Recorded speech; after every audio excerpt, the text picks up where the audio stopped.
দুনিয়ার মানুষ সামনে এলে লড়াই করা যায়, খোদার গজবের কি মোকাবেলা করবো বলুন? ক্ষমতা আছে? হ্যাঁ, খোদার গজব আসবে পারে, খোদার পক্ষ থেকে মান আসবে, এমন এমন মহামারী আসবে, এমন এমন ভয়ানক জিলজালা আসবে, আর জিলজালা ভূমিকম্প আসবে, মানুষ নেস্তে নাবুদ হয়ে যাবে। এই যে কলিকাতা শহর খুব শিগগিরই খবর পাবে ধ্বংস হয়ে যাবে, জিলজালা হয়ে ভূমিকম্প সব জমিনে নিচে নেমে যাবে, কিছু থাকবে না।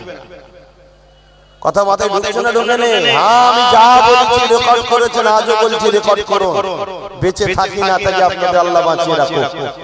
খোদার পক্ষ থেকে ভয়ানক ভয়ানক আযাব আসবে পারে। কেন? এতদিন চলছিল আলাদা, এবারে চলছে আলাদা। এবারে এরা আল্লাহ পুরো দ্বীনের উপর হস্তক্ষেপ করতে শুরু করেছে। আল্লাহ ছেড়ে দেবে? আর এদের সঙ্গে আমরা সাথ দিচ্ছি, আল্লাহ আমাদের ছেড়ে দেবে? অতএব ভালো মানুষ হও, এসে বসো। আর নয় আমি তো বলছি, আমি কি কাউকে জোর করছি ভাই? আমি তো অনুরোধ করছি ভাই সরে যা। কেন? তোমার মতো 10টা লোকের জন্য আমার 50টা ভালো ছেলে খারাপ হয়ে যাবে। এই যে দাঁড়ানো অভ্যাস, এই বসা ছেলে বলে দেখে দেখে শিখবে না? কথা বলে আপনারা বলবেন তো কথা? আমার কথা আপনারা বেজার হচ্ছেন যারা বসে আছে? সে তো শিখবে, চলো আমি একটু দাঁড়াই। পরিবেশটা ইসলামের, রাসূল বলছেন তোমরা কোরআনের মাহফিলে গিয়ে বসবে, আর তুমি দাঁড়ানো শিখলে কাজ থেকে। রাসূল বলছেন কোরআনের মাহফিলে গিয়ে বসবে, তুমি দাঁড়ানো শিখলে কাজ থেকে। আমার আমির মাওলানা সাহেব ভাই মনে হয় 1 ঘন্টা আলোচনা করেছে, তাই তো নাকি? 1 ঘন্টা আলোচনা করেছে, তোমরা বসে অথচ এসব তো দাঁড়িয়ে আছে কেন? তাহলে বলো, একটা আলেম তোমার নবীর কথা শোনাচ্ছে, তোমার দ্বীনের কথা, আব্বাস সিদ্দিকী নাই খারাপ বলছে, এই ভাইটা তো সে তো দ্বীনের কথা বলছে, আমার কথা নাই বললেন, অন্য কথা বলছে। আল্লাহই জানে কি কথা বলছি না বলছি, কিয়ামত দিন বিচার তো হবে, আমারও হবে তোমারও হবে। কিন্তু এই ভাইটার উপর তো তোমার সন্দেহ নেই, তোমার ভাঙনের মধ্যে ছেড়েছে।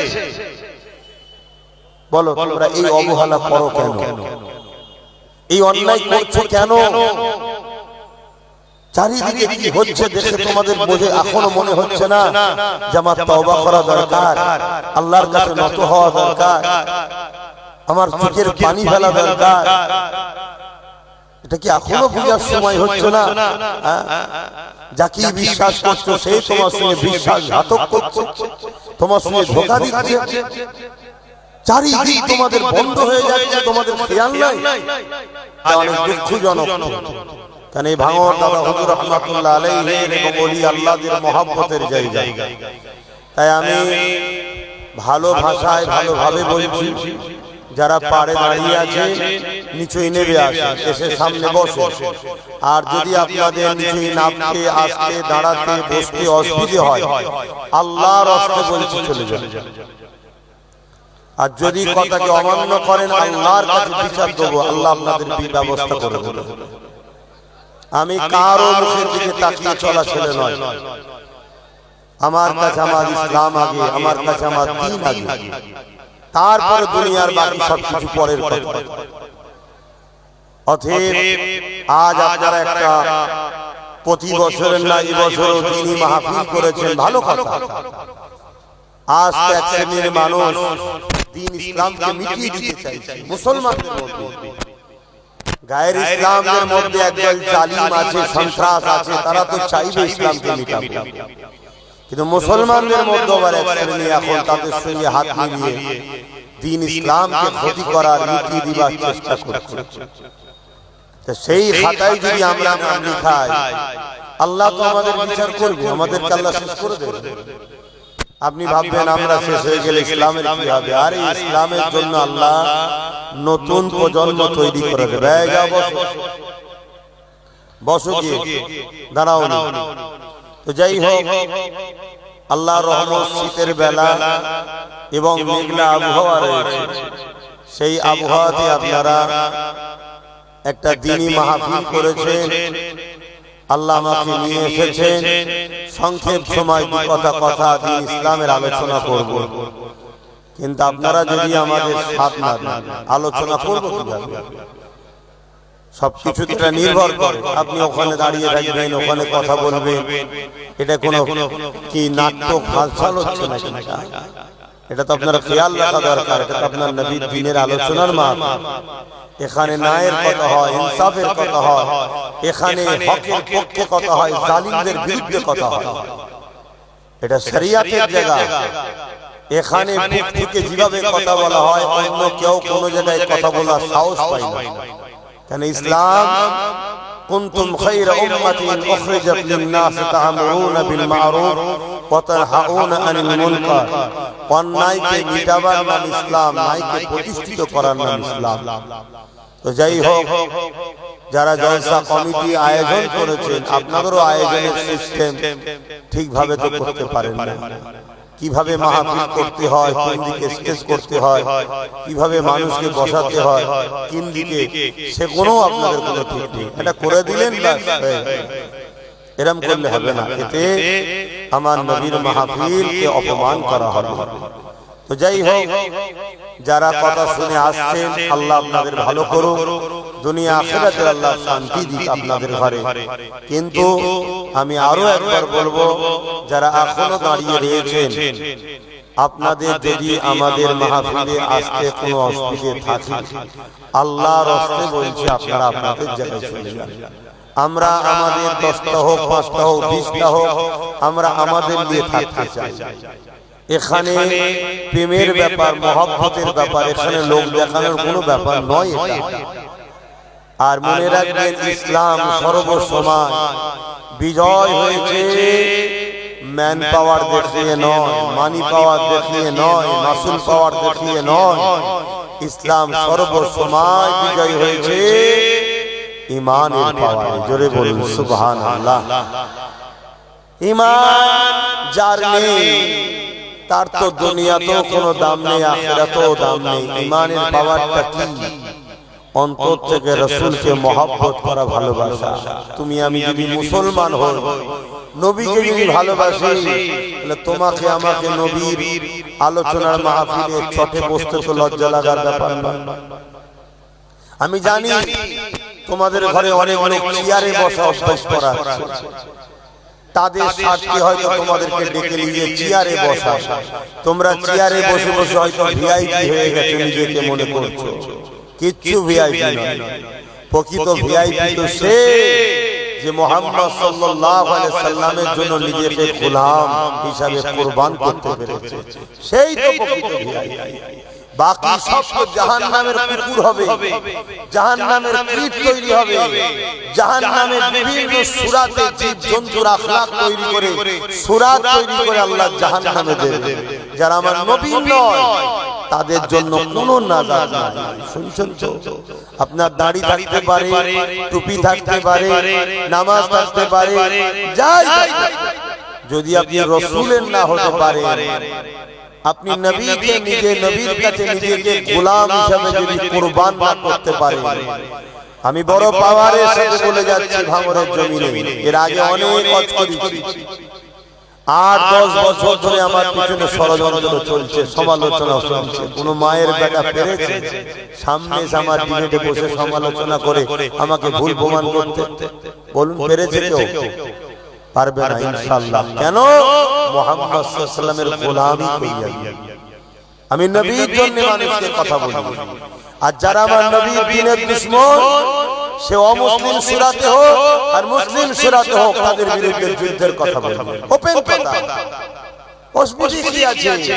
যদি এই কথাতে তারা কেউ যদি আমাকে মেরে দেয়, আমি নিজেকে শ্রেষ্ঠ মত পেয়েছি বলে মনে করব, যে মতটাকে শহীদের মরণ বলা হয়। জোরে বলুন সুবহানাল্লাহ। আরে দুনিয়া বাঁচার জন্য ছোটে, দুনিয়া বাঁচার জন্য ছোটে, আর মুহাম্মদ সাল্লাল্লাহু আলাইহি সাল্লামের উম্মত গোলাম প্রকৃত যারা হয়, তারা কবরে গিয়ে আমিনার লালকে দিদার পাওয়ার জন্য পেরেশানে থাকে। জোরে বলুন সুবহানাল্লাহ। অত সহজ ইসলাম। দাড়ি তো আবু বকর সিদ্দিকেরও ছিল, আব্দুল্লাহ ইবনে উবাইরও ছিল, নামাজ তো আবু বকর সিদ্দিকেরও ছিল, আব্দুল্লাহ ইবনে উবায়েরও ছিল, রোজা তো আবু বকর সিদ্দিকও রেখেছিল, আব্দুল্লাহ ইবনে উবায়ও রেখেছিল, হজ তো আবু বকর সিদ্দিকও করেছে, আব্দুল্লাহ ইবনে উবায়ও করেছে, দান খায়রাত আবু বকর সিদ্দিক করেছে, আব্দুল্লাহ ইবনে উবায়ও করেছে, রোজা আমার রাসূলের দরবারে বসে ইফতার আবু বকর সিদ্দিকও করেছে, আব্দুল্লাহ ইবনে উবায়ও করেছে। আবু বকর সিদ্দিক দুনিয়া থেকে জান্নাতের সার্টিফিকেট পেয়েছে, জোরে বলুন সুবহানাল্লাহ। আর আব্দুল্লাহ ইবনে উবাই সব টাকার পরও জাহান্নামে নিকৃষ্টতম শাস্তির ঘোষণা কোরআন দিয়েছে তাকে। কারণ দাড়ি তো দুদিকেই, নামাজ তো দুদিকেই, রোজা তো দুদিকেই, হজ তো দুদিকেই, দান খায়রাত তো দুদিকেই। কেন? ও ছিল মুনাফিক আর আবু বকর ছিল এখান থেকে নবীকে মাননেওয়ালা, ভালোবাসনেওয়ালা, জোরে বলুন সুবহানাল্লাহ। তো মুসলমান কোটি কোটি থেকে কিচ্ছু লাভ নেই। আজ চারিদিকে তাকিয়ে দেখো, যেখানেই মার খাচ্ছে মুসলমান।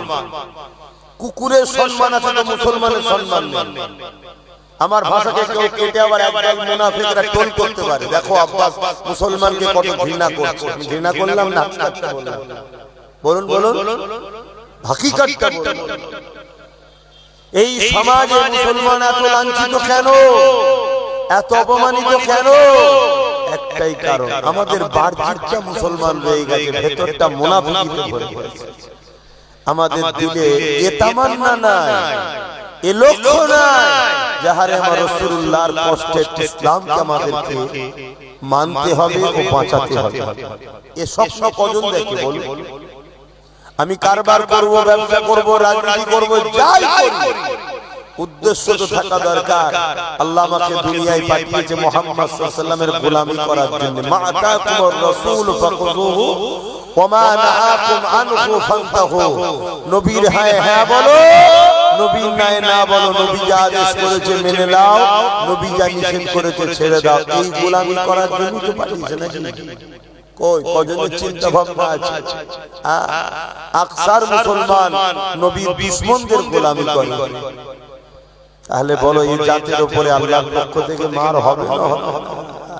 3 বছর সময় দিয়েছিলাম। ক বছর? 3 বছর। 1 বছর 10 মাস চলছে, এখনো 1 বছর 2 মাস বাকি আছে। আমি বলেছিলাম চোখ দিয়ে পানি নয় রক্ত বেরোবে মুসলমান, এত কঠিন বিপদে পড়বে। তার মধ্যে অলরেডি একটা খবর পেয়েছেন তো নাকি? একটা খবর পেয়েছেন তো? দেখো না আগে আগে কি হয়। তো যাক, আমি এসেছি, আমাকে ভাইয়েরা দাওয়াত করে নিয়ে এসেছে দ্বীন ইসলামের দুটো কথা বলার জন্য। এজন্যই দাওয়াত করেছো তো নাকি? আমি ইসলামের কথা বলবো। কারা কারা শুনতে আগ্রহ একটু হাত তুলে দেখায়। আলহামদুলিল্লাহ। এবারে বলুন, ইসলাম ন্যায়ের পক্ষে, অন্যায়ের বিরুদ্ধে। ইসলাম মুসা নবীর পক্ষে, ফেরাউনের বিরুদ্ধে। ইসলাম ইব্রাহিম নবীর পক্ষে, নমরুদের বিরুদ্ধে। ইসলাম আমার রাসূলুল্লাহর সাহাবাদের পক্ষে, আবু জেহেল, উতবা, সাইবাদের বিরুদ্ধে। ঠিক তো নাকি? তাহলে পক্ষে যখন যাদের, তাদের পক্ষে বলতে হবে, যাদের বিরুদ্ধে ইসলাম তাদের বিরুদ্ধে বলতে হবে না? কথা বলো। তাহলে আজকেও ইসলাম কারো পক্ষে কারো বিরুদ্ধে আছে না? না। যাদের পক্ষে তাদের পক্ষে বলতে হবে, যাদের বিরুদ্ধে তাদের বিরুদ্ধে বলতে হবে। অনেকে বলে আমি নামাজ পড়ি, আমি রোজা রাখি, আমি হজ করি, আমি দান করি, কিন্তু সমাজে কি হচ্ছে আমি বিরোধী করতে যাব না। কিয়ামতের দিনে বেটা জাহান্নামে যাবে। শুনছেন তো নাকি? হ্যাঁ, আমার কথা না, আপনি বলবেন আপনি কি করে বলেন? আমার রাসূল বলেছে, আল্লাহ বলেছে, তাই তো বলছি। কেন এই ইসলামের আর্ধেক মানলো, আর্ধেককে মানলো না, অস্বীকার করলো, ইনকার করে দিল। কখনো একটা ট্রেন দুটো পাট্টি ছাড়া চলতে পারে? কথা বলেন। তা ইসলাম নামক এই ট্রেন বুঝাবার জন্য বলছি, এরও দুটো পাট্টি আছে, ন্যায়ের পক্ষে, অন্যায় বিরুদ্ধে। এটার নাম হলো ইসলাম। আরেকটুখানি বলি, হযরতে নবী লূত আলাইহিস সালাম, আমার এই ভাইগুলো, তোমরা মাইকের আওয়াজ শুনতে পাচ্ছ না? দাঁড়িয়ে আছো কেন? মাইকের আওয়াজ শুনতে পাচ্ছ না? আমি তো বললাম চলে যাও, চলে যাও।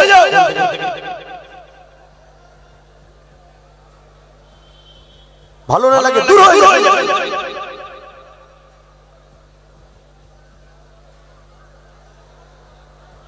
যাকে তার নবীর মাহফিলে, আলোচনার মাহফিলে বসতে ভালো লাগে, সেরা মুসলমানের পুরো পড়ে যাওয়া নাই, অন্য কোনো থাকতে পারে আমার নেই।